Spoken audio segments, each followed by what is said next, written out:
CBD oil and hemp, it's becoming more popular across the state. Sure is, but the question is who's regulating the product? As News Channel 5's Kyle Horan learned, there's little to make sure your CBD is safe.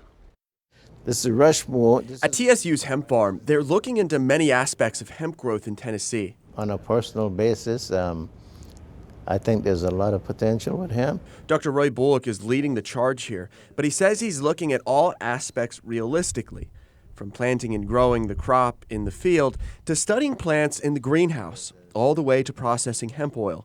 But that last part is so costly, they're still waiting for funding for processing equipment, which costs $500,000 for the method Bullock feels is safest. What a lot of people really love to do is to use the liquid frozen carbon dioxide for extraction rather than other type of solvents. Because once that extracts the oil out, it evaporates off and leaves no residue. The price for that method is high, and likely the reason so many hemp farmers are now struggling to sell their crop. There aren't enough processors, and the ones who are making oil, who regulates them? We don't know exactly what they're doing from a universal standpoint, but they bring it and you find that they're selling it somehow with the labels on those little bottles.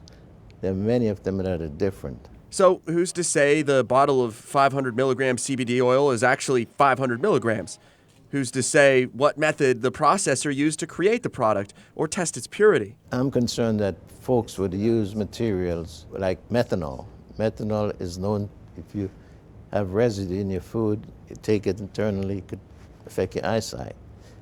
And that's one material that I know that some people have tried. Bullock says a portion of TSU's program links up with processors to test the product that will eventually make it to store shelves.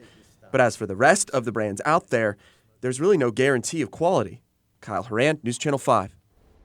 Thank you, Kyle. The FDA would be the organization to look over hemp oil quality, but right now it's not endorsing many products. Those with the State Department of Agriculture say they're waiting on rules to be made so they know how to handle production here in the Mid-State.